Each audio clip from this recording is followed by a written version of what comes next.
Hey, welcome to another one of those useless information videos that everybody loves so much. I'm cutting some plow skins here for wings for some plows. So I've got a complex curve I've got to cut in 1/8 inch steel. And it just occurred to me, one of the most dangerous jobs in the shop for somebody that's not careful and doesn't know what they're doing is cutting steel with these thin 040 discs. You know, in general, you can buy a regular 1/4 inch thick grinding disc. These things can be whatever quality you want. You can buy the $1.99 Harbor Freight Special, and it's pretty decent for most people's job. I use the cheap ones here all the time because if I'm just going to gouge through something, it doesn't matter if I'm ending up with a lot of fiberglass in the air if I'm working outside or whatever else. So why burn up a $6 disc when a $1.99 disc will do? Where I don't buy cheap discs, though, is when you're doing these cuts, because these 040 discs or 075 cutoff wheels, when they break, pieces go everywhere, and people lose eyes, they lose thumbs, they lose body parts if these things come apart. And so this is the one place where I will buy a $4 to $6 disc for general use. And the other thing that I don't do is use a cheap grinder. I'll use a cheap Harbor Freight grinder for whatever, if it's what I've got on hand. But I exclusively have really good quality grinders for doing this 040 work, because what this has that most other grinders don't is a slip clutch in here. If you jam this wheel, if it sucks it down and it jams the wheel, the motor can keep spinning and the unit stops turning. So it's got a slip clutch in there that will stop it from sucking your hand down into the metal, or if it does jam and blow a chip off, it'll stop turning before it explodes the wheel too bad. And that's one of the major things you'll see, all these horror stories on the internet, is somebody with a chunk of one of these wheels sticking out of their safety glasses or sticking out of their forehead. There's a couple of reasons for that. One of the main reasons is misuse of the tool. The second reason is poor quality product. The third reason is that, they're screwing around or doing something they shouldn't be. This grinder comes with a guard. Now you'll notice mine doesn't have a handle on it. The reason I don't have that side handle on here, for a lot of people you need that leverage, and for a lot of jobs you need that leverage. In this particular case, because of the curve of my material, it's easier for me to get this tool in here and follow this curve by holding the unit like this. So that handle would just get in my way. So always adapt the tool to your job, whatever allows you to hold it and maintain leverage. Just because it's got a handle on it, this would be very hard to control because you're above the piece and you're going to be all over the place. You're not going to maintain good control. So in this particular situation, what I do is turn my guard like this and then set my arm in here and set the tool into my hand. So I've got a real good grip on this. And I'm not trying to push this tool down or anything. This is a grinding wheel. Let it do its job. Let it grind.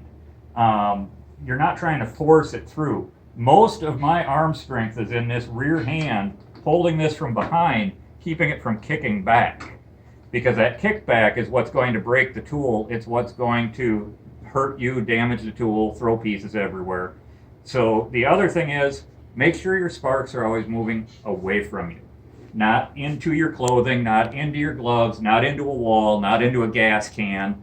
Check your area, make sure that it's safe to have hot, molten metal flying around. Because if you're working in your garden shed and you've got a gas can sitting 15 feet away, this thing will throw sparks 15, 20 feet. And those sparks are still hot enough to ignite a gas can or your lawnmower or whatever you got around. So in this particular situation, we're in a real small shop. I've got a lot of stuff here, but I can shoot into the wall over here or I can shoot into the floor.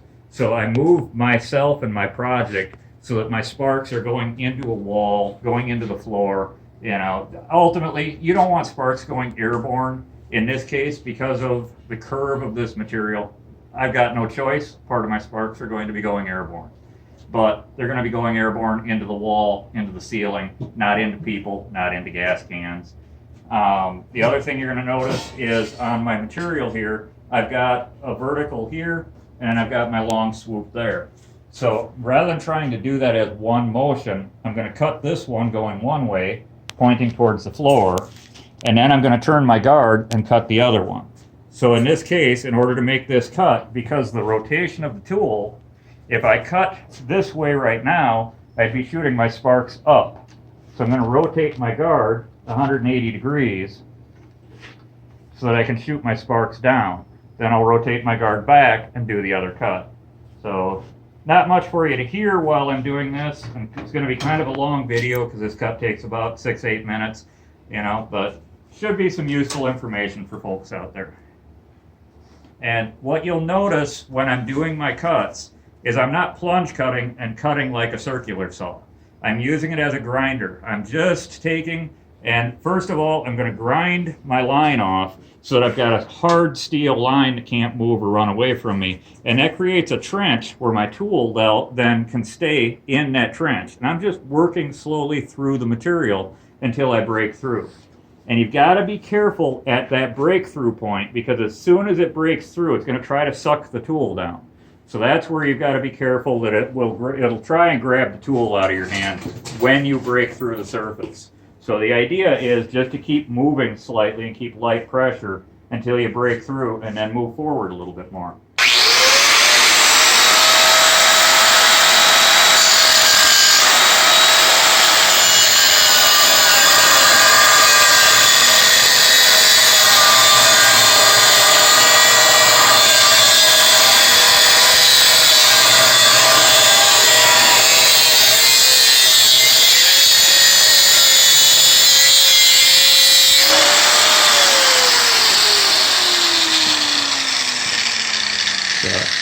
That little cut was pretty simple because it's short and I've got a corner on both edges that allow me to break away.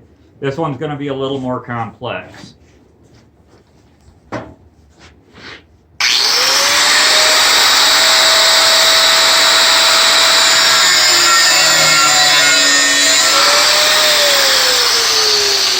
Now you notice the other thing, when I was doing this one here, because of the angle and the direction, I was able to hide behind my guard. And I could still see the line even though I was hiding behind the guard.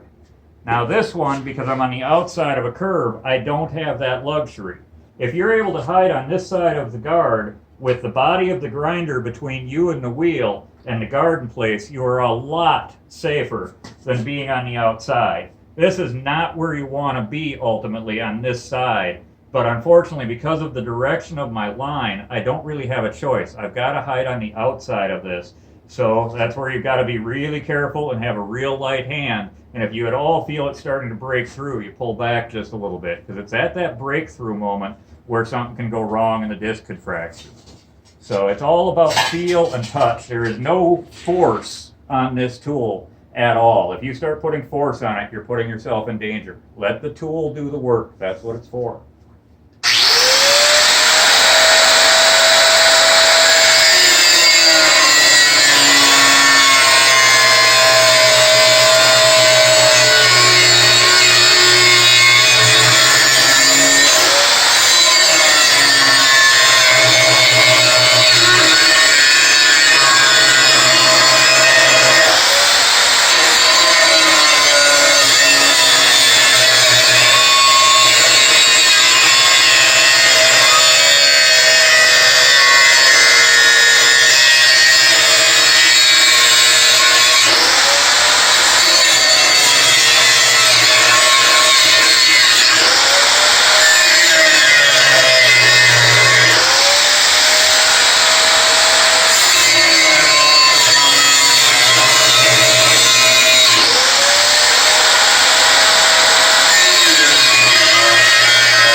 notice as I'm doing this, it'll start kicking a little bit. And I just kind of let the tool do its thing. It'll kick me back out of the trench, and then I'll go back in. And it'll kick me out of the trench, and I'll go back in. But the reason that when it kicks, I'm not ending up with a big wisp, you can see this little wisp here, I've got very light pressure on it. So when it does kick, I just let the grinder move the 2 or 3 inches that it wants to move, and then recenter it and continue on.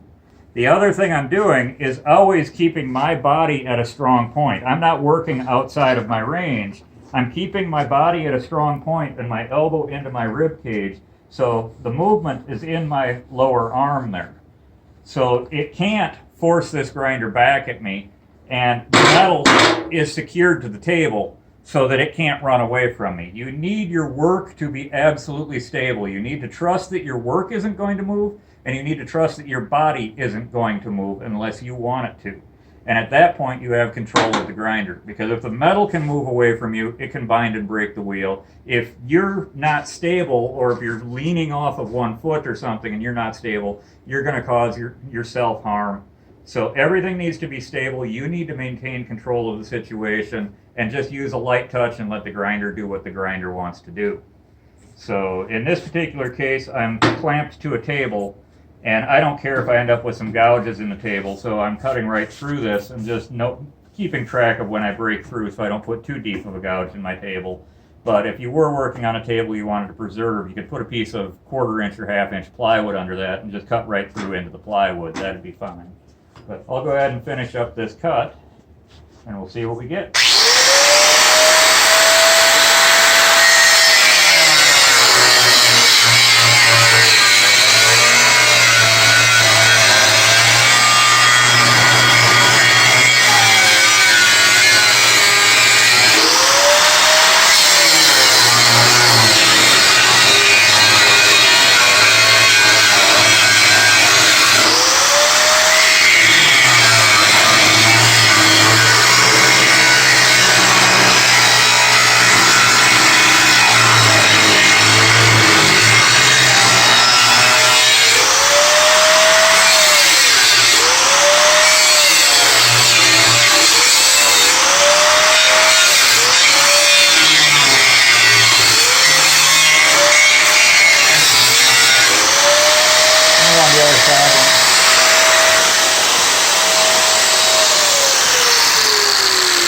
Now the other thing you'll notice is I'm not going very deep. I'm just using, you can kind of see the brown line here on this. It's only a 1/4 inch deep. This is 1/8 inch thick material, and I'm only putting the wheel about a 1/4 inch deep. The shallower you are through the material, the more of a curve you can do and the more control you have. If you plunge this thing half of a depth, it's going to bind, especially trying to do a curve like this, because the surface area of the curve is going to bind against the flat surface of the wheel. So I'm using a very shallow cut and just barely breaking through the material. And I'm also only working about a 6-inch section because that's what's straight in front of me. So I work this 6-inch section until I break through. Then I kind of like a sewing machine, punch out those drops. Then I reposition my body and work the next 6-inch section.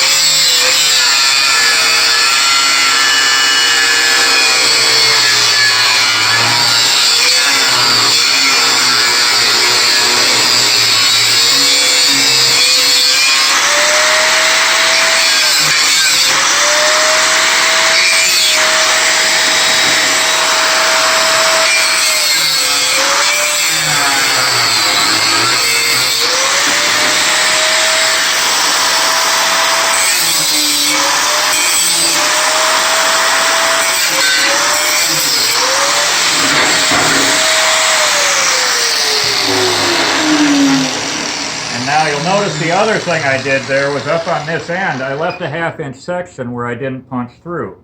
And right in here I left a 1/2-inch section, and down here I left a 1/2-inch section. The reason I did that is if you were to cut that all the way through, because of the curve of this, those two sides of the plate would move together, and it would try to pinch that. So all of a sudden where I had an opening there, when you break that cut, it'll just move together, it'll pinch your blade. If you've ever cut wet plywood, it's the same concept. The wet plywood closes up around the blade and jams up your circular saw. So if you just leave an occasional stitch in your piece, this is really handy during body work because you'll get heat distortion when you're cutting your quarter panel off or cutting the bottom of your door off. By leaving a stitch every now and again, and you just cut 10-inch slots, leave a half-inch stitch every 10 inches. Now you go back and remove that half-inch stitch, your quarter panel won't be all wavy. It'll come off as a nice straight piece. So hopefully this video is helpful for you. Feel free to check out our other videos. Thank you for watching.